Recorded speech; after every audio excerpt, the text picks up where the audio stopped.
So in this case, I continue to have stores and the country. So now I have two columns about the stores. And then I have week 1 employee ID, week 1 employee name, week 1 employee department. Maybe this would be the employee of the week or something like that in each store. Okay. And then I have the same 3 columns or similar for week 2. I guess we can already recognize that this needs to be unpivoted, right? So we have employee ID, employee name, employee department, employee department. This should be 3 columns only and not repeated columns. And then 1/4 column to give us the week, right? The week it refers to, the employee name, ID, and department refer to. So this will mean that each store will need 1 row for week 1 and 1 row for week 2. And then for each row, we will have 4 columns: week, employee ID, employee name, and employee department. That's what we want to achieve, okay? We need to find a way of unpivoting our data, okay? Another important note here is that I am already foreseeing that the next time I get more data, and this is important. So week 1 is here, week 2 is here. So if I'm about to receive week 3, if I'm expecting to receive week 3 information, I can only expect that it comes after there, right? So I need to account for that. If we assume that we will get new columns to unpivot here to the right, then it's best to choose these ones as the ones we want and say unpivot the others. Okay. So data from table/range, and I'm going to select these 2 columns, store and country, right click and unpivot other columns. Okay, so what did we get here? We kept the columns store and country, and powerquery repeated the values there as many times needed as to unpivot the columns we had. And we had 1 column for week 1 employee ID, week 1 employee name, week 1 employee department, and then the same thing for week 2. But that's not exactly what we want, right?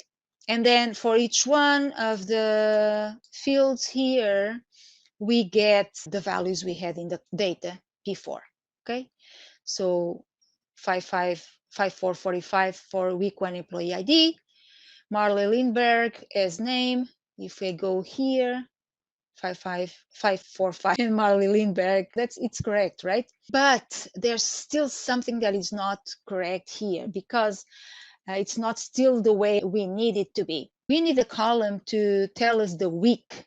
So this portion here that says week 1, week 2, I need it to be separate from the rest, okay, in 1 column. And then I'll think about what I want to do with the other portion, okay? So let's take care of that. And we could choose, do I want to keep the WK string, week space 1, as the number of the week? I guess I could use like as a week ID code, or I can just keep the numbers 1, 2, 3, and I need to think that in the future I might be receiving past the week 10th or the week 9th more than 1 digit for the week number. So I need to keep that in mind. I'm going to choose to eliminate the WK portion, WK space. Let's get rid of that. So we can come here to this column, and since I don't want that, I just want to eliminate that. I want to transform this column, and I want to replace values. Okay, I have here replace values. And what do I want to find? powerquery asks me. I want to find WK space, because I want to get rid of the space as well, the first space. Replace with nothing. Advanced option, no, I don't want to match entire cell contents.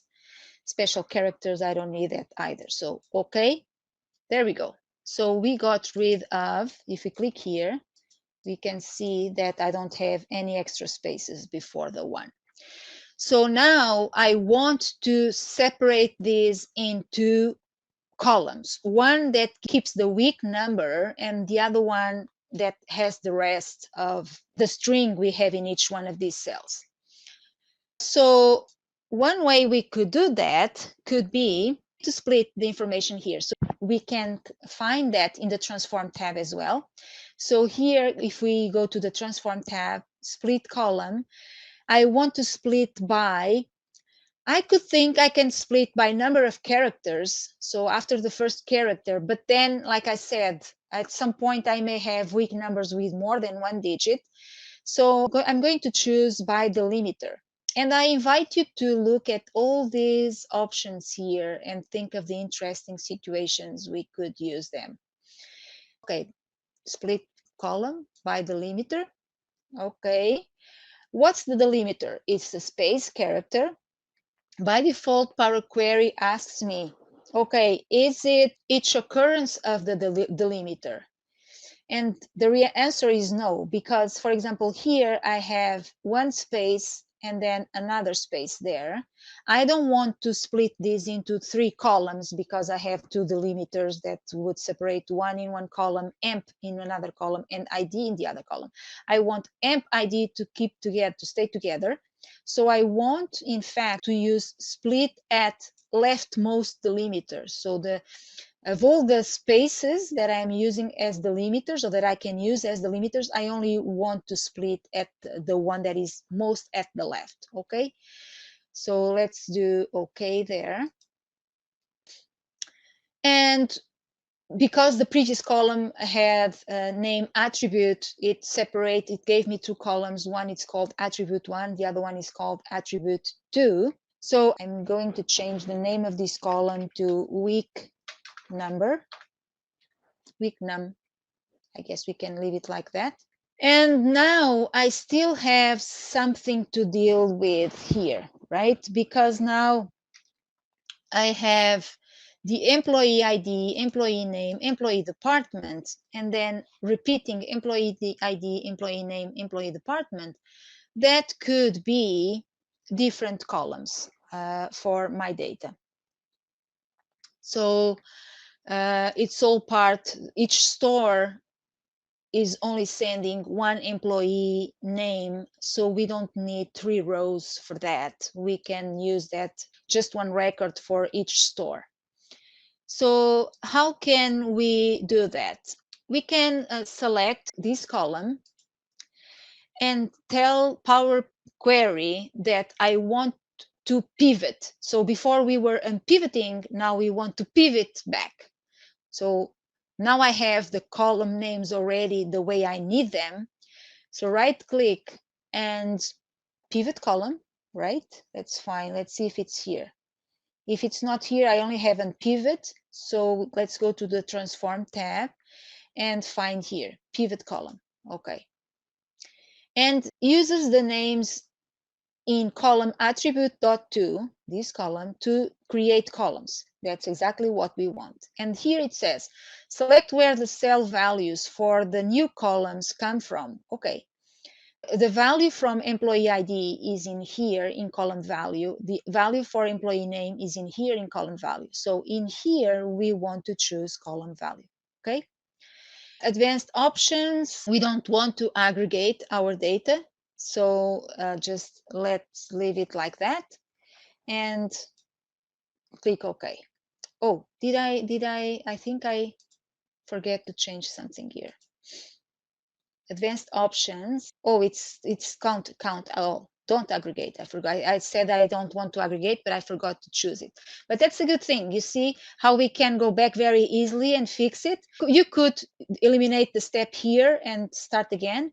But since we have this gear wheel here, we can click there and see if we can amend what we did from here. Aggregate value function count. So it's counting how many employees IDs and how many for each store. I don't want that. And I want not to aggregate. Okay, so that's what we need. There we go. And that's it. So now we have the data we need. And we can now change the data types. We have some data types already defined here. In fact, just this column has it. we can select one column and do Control A. It selects all the columns for us.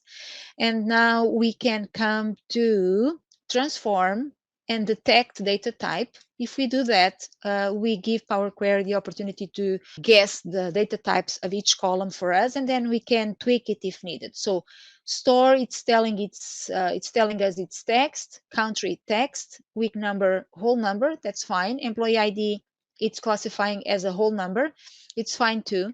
Employee name as text and employee department as text. So that everything is great. Home, close and load to. And where do I want to put this? In an existing worksheet. And let's move this here, maybe, and say, okay. So now it's loading the data for us. Going to close the pane there. So there we have our data now organized in tabular layout. And again, from here, it's very easy to use Excel formulas, functions, use pivot tables, build pivot tables from here, and so on. I'm going to insert a few extra columns here and test our query for that possibility I was telling you before. What if next time we get a new week of data here? So let's put this up there. The table already absorbed that, auto expanded, nice. That's what we wanted. So now we want to see week 3 showing up here, okay? So all we have to do to refresh and see if everything is working. So it seems to be working. Another thing that we can do, and it would sort our table maybe by week number. Maybe we want to see the week number first because that's the greater container we have here, right? We have a week, and then inside each week we want to know for each store which employee we have. Maybe we wanted to have country before the stores. If in this case we only have Canadian stores, but if we had different countries, maybe we wanted to see the country first. So if we want to do that, let's just edit our query. Data, queries and connections.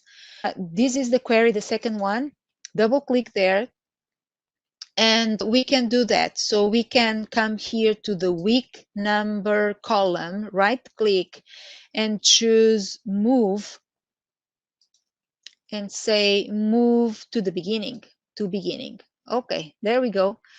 It sorted the columns for us. And for example, if you want to see the country first before the store, we can do right click and move. I don't want to move to the beginning because then it will go before the week number, but I can do move left. Okay. And then now we could then sort ascending by week number, and for each week maybe we wanted to sort by country, although in this case doesn't make much sense because it's just one country. And then for each country I want to sort ascending alphabetically by city. Can you see how we get these little numbers here? 1, 2, 3. So in Excel, when we sort one column and then we go to another column and do apply a sorting there, unless we are using the custom sort feature, it will undo the sort we applied to the first column to do the sorting we are asking for the second column. In Power Query, if we do them all one after the other in the same Power Query step, if you see here in the M code, it only has one sorted rows step, and then it gives us the order we are sorting. We apply the sorting to week number column first, and then country, and then the store. Okay, so that's it. Close and load. And now we should get, there we go. Now we have our data nicely sorted there by week number, all the weeks ones, and then twos and threes, and so forth. So that's another example, and we already saw this work. Now if we get another week of data, just right click and refresh. You don't need to worry anymore. You will get everything beautifully set up, organized, so that you can do your data analysis if you need to, or just send this information to someone else.